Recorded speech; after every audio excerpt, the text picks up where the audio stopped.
Olá, meus caros alunos do primeiro ano do curso de Direito Constitucional 1. Espero que esteja tudo bem com vocês. Na aula passada nós estudamos a teoria geral dos direitos fundamentais, né? Nós vimos as dimensões, a localização, a abrangência dos direitos fundamentais, as dimensões, a primeira, a segunda, a terceira e a polêmica sobre a quarta dimensão. Estudamos a diferença entre direitos e garantias fundamentais. Vimos a eficácia vertical e eficácia horizontal e a eficácia radiante dos direitos fundamentais. Então estudamos aí uma teoria geral que diz respeito a todos os direitos fundamentais, características comuns a todos eles. Muito bem, hoje nós vamos entrar no estudo dos direitos fundamentais em espécie. Muito bem? Então são os direitos elencados a partir do artigo 5º. Então vamos lá para o artigo 5º. Vamos começar pelo caput do artigo 5º da Constituição Federal. Diz lá o artigo 5º: todos são iguais perante a lei, sem distinção de qualquer natureza, garantindo seus brasileiros e os estrangeiros residentes no país a inviolabilidade do direito à vida, à liberdade, à igualdade, à segurança e à propriedade nos termos seguintes. E aí vem uma série de incisos que nós vamos estudar alguns deles também. Então vamos lá. E dentro desse estudo, já vou me antecipar aqui para vocês, nós vamos analisar casos concretos, discussões polêmicas que envolvem esse determinado direito fundamental ou aquele determinado direito fundamental que nós estaremos estudando, os direitos fundamentais em espécie. Tá? Então, quando a gente entrar no direito à vida, por exemplo, que é o primeiro direito que a gente já vai entrar imediatamente no estudo dele, nós vamos falar de casos polêmicos envolvendo a discussão sobre o direito à vida. E assim sucessivamente com os demais direitos. Julgados interessantes, discussões doutrinárias, enfim, tudo para enriquecer e não ficarmos só no estudo dos estudos conceituais sobre direitos fundamentais. Tá legal? Então vamos lá. Então primeiro, direito à vida, que está especificado no caput do artigo 5º, né? Então nós vimos ali que está no caput que o direito à vida é um direito fundamental, e nós sabemos disso.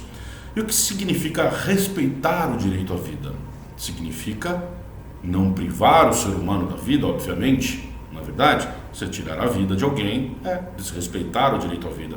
E esse é um direito de primeira dimensão, daqueles em que se diz, o seu surgimento é de primeira dimensão, daqueles em que se diz que o Estado não pode tirar a vida de ninguém. Né?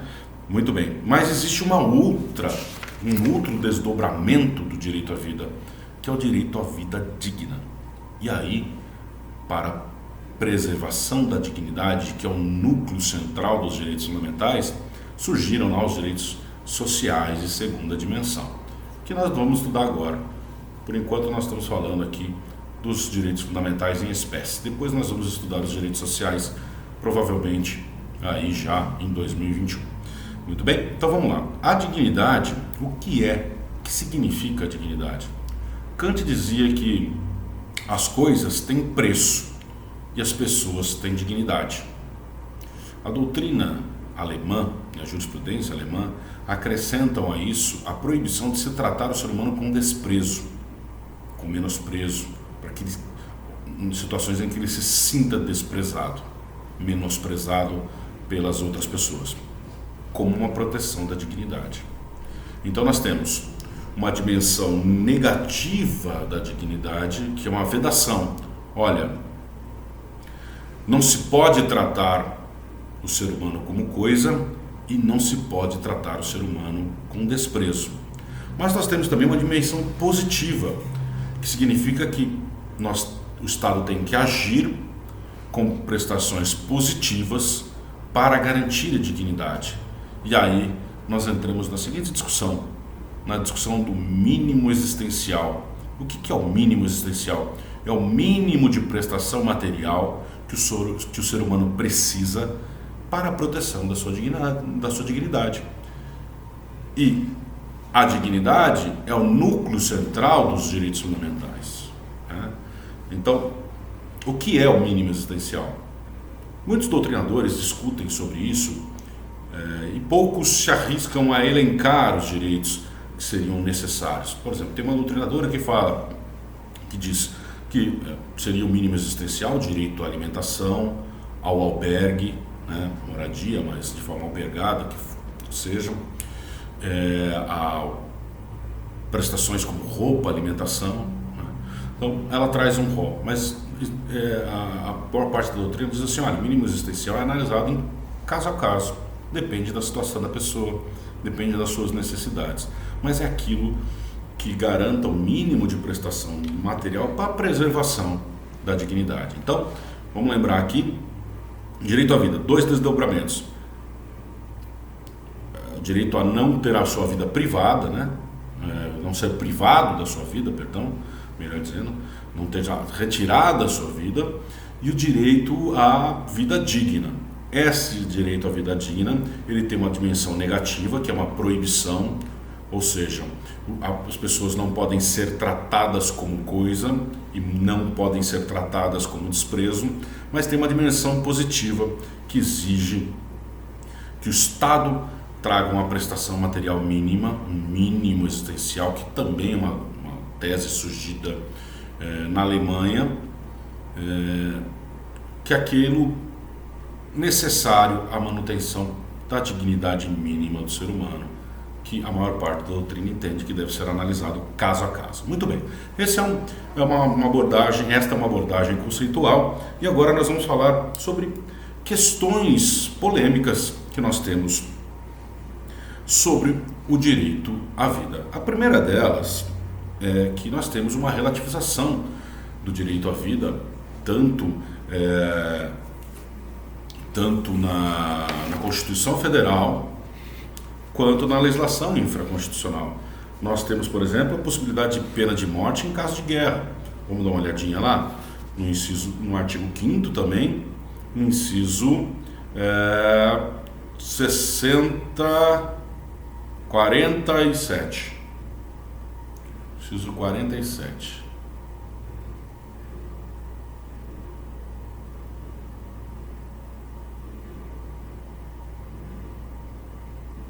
Não haverá penas, a linha A, de morte, salvo em caso de guerra declarada, nos termos do artigo 84, inciso 19 da Constituição, tá? Então nós temos a possibilidade da pena de morte em caso de guerra. Isso já é uma relativização do direito à vida. Mas nós temos outras situações. Nós temos uma excludente diante de juridicidade, quando um policial atira para matar, para conservar a vida de outra pessoa. Nós temos o aborto terapêutico e necessário. Nós, no artigo 128, inciso 1 do Código Penal, nós temos o aborto de gravidez resultante de estupro, no artigo 128, inciso 2. E nós temos outras situações polêmicas. Bom, uma das situações bastante polêmicas que surgiu recentemente no Brasil se diz relação com a Lei de Biossegurança, que é a Lei 11.105 de 2005. Muito bem, a Lei de Biossegurança permite a utilização de células-troncos para pesquisas científicas. O que são células-troncos? São embriões, são zigotos que são armazenados e que por algum motivo não são utilizados e que ficam lá por um bom tempo, e então a Lei de Biossegurança entende que é possível a utilização desses embriões para pesquisa científica de células-tronco. Nós temos uma discussão sobre quando se começa a vida, se é com a fecundação, se é a formação do zigoto no seu estágio inicial, se é no momento de nidação, quando esse embrião se fixa no útero, que acontece mais ou menos entre o 7º e o 15º dia, ou se é o início da formação neurológica, chamada começo da atividade cerebral, que começa por volta do 2º mês de gestação. Essa discussão voltará à tona muito provavelmente para se tratar do direito ao aborto em si. Muito bem. Então, houve essa discussão. Quando começa a vida? Né? Quando se pode relativizar a vida? Em que situações? E essa discussão foi ao STF. O STF ouviu inúmeras entidades ligadas à área e chegou à conclusão de que a lei de biossegurança é constitucional, porque, e utilizou, olha só que interessante, utilizou como um dos fundamentos a lei de transplantes. A lei de transplantes, ela permite que os transplantes sejam realizados a partir da morte cerebral. Então, este é um, digamos assim,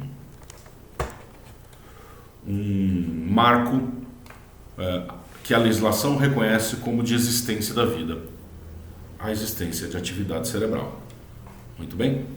Então, citou-se, inclusive, nessa discussão, esta lei de transplantes para se chegar à conclusão de que era possível a utilização desses zigotos, que são, desde que algumas condições sejam verificadas. Então a STF disse o seguinte: olha, é possível a utilização de zigotos desde que se tratem, é possível a utilização de embriões para pesquisa, desde que sejam feitas essas pesquisas com células tronco embrionárias para fins de pesquisa e terapia, resultantes de fertilização in vitro, embriões inviáveis, congelados há 3 anos ou mais, com o consentimento dos gestores, desde que haja controle por comitê de ética científica e proibida a comercialização. Então reconheceu-se aí a possibilidade da utilização de embriões para pesquisas. Outra discussão interessante sobre o direito à vida aconteceu também perante o STF sobre a possibilidade de interrupção de gravidez de feto anencéfalo. O Código Penal não prevê a possibilidade do aborto em feto anencéfalo. O que é o feto anencéfalo? É aquele que nasce sem o cérebro, sem partes dos cérebros essenciais para a manutenção da vida pós-uterina, fora do útero. Então nós tivemos lá uma discussão na ADPF 54, que é uma ação de descumprimento de preceito fundamental, e chegou-se à conclusão que é possível o aborto do feto anencéfalo. Então hoje, além daquelas previsões do Código Penal, nós temos o reconhecimento numa ação de controle de constitucionalidade, reconhecendo a possibilidade de aborto do feto anencéfalo. Não existe uma lei sobre isso, mas reconheceu-se a possibilidade de se realizar o aborto do feto anencéfalo. Entre as questões discutidas, o que se levou em consideração foi precisa de um laudo com 100% de certeza. Nós podemos ir além do Código Penal, porque o Código Penal é de 1940, e nessa época nem se podia prever a gravidez de feto anencéfalo. É uma antecipação terapêutica do parto, já que não haverá vida pós-uterina, desde que realmente não haja nenhuma expectativa de vida extra-uterina. É um direito da mulher em preservação da sua dignidade, da sua liberdade, da sua autodeterminação, da sua saúde, da sua privacidade, dos direitos sexuais e reprodutivos, porque a manutenção da gravidez do feto anencéfalo seria como um cárcere privado em seu próprio corpo, tá? Então, com base nisso, o STF decidiu que é possível o aborto do feto anencéfalo. Outra situação interessante que virá à tona também em breve é a questão da eutanásia. Em breve, ou talvez a médio prazo, o que é a eutanásia? A eutanásia é a abreviação da vida daquela pessoa que está sofrendo e que não tem expectativa nenhuma de se recuperar. né? Então, ou seja, uma pessoa tem uma doença terminal, ela vai morrer e aí ela tem a possibilidade de abreviar a sua vida, se assim desejar. Bom, isso não é permitido ainda no Brasil, hoje no Brasil, talvez seja permitido em algum momento, mas essa discussão certamente chegará ao STF. Então a eutanásia é isso, né? Uma abreviação da vida. É diferente da ortotanásia. A ortotanásia, na verdade, já acontece, que é deixar de tomar medidas para estender a vida e estender o sofrimento da pessoa. A distanásia, pelo contrário, é justamente a prolongamento artificial da vida e, em algumas situações, do sofrimento. Aí nós temos também o suicídio assistido, que também é uma discussão que pode chegar ao STF, onde a própria pessoa, com auxílio de alguém, encerra ou abrevia a própria vida. E também a sedação paliativa, que é algo que já acontece também, que é suavizar através de medicamentos a dor do paciente, mas sem antecipar a morte. Então, aqui qual que é a discussão? Olha, a pessoa tem direito de tirar a própria vida quando ela está sofrendo e ela não tem perspectiva de melhora? É essa discussão que vai chegar certamente ao STF. Nós temos duas formas aí, a eutanásia e o suicídio assistido. Bom, muito bem. Aí nós vamos aqui para o segundo direito fundamental previsto no artigo 5º, que é o direito à igualdade, que também está previsto no caput e refletido no inciso 1, onde diz que homens e mulheres são iguais em direitos e obrigações nos termos desta Constituição. Muito bem. E como é que se preserva o direito à igualdade? Dizendo que todos são iguais perante a lei, como está no caput? Será que isso é suficiente? Ou será que esta é apenas uma igualdade formal? Nós poderíamos ter uma igualdade real, material, como é que ela se daria?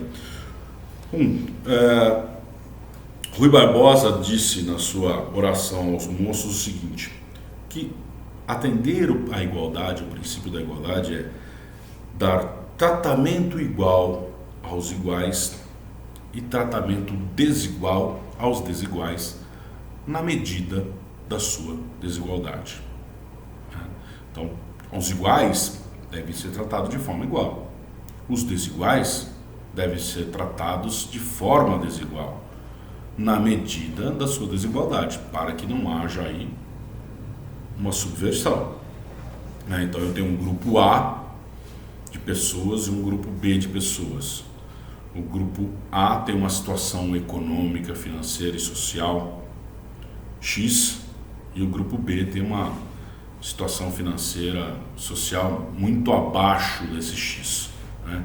Então eu posso ter ações para promover a igualdade tratando o grupo B de forma desigual para que ele alcance o mesmo nível do grupo A, mas eu não posso permitir que essas ações façam com que o grupo B ultrapasse o grupo A, né?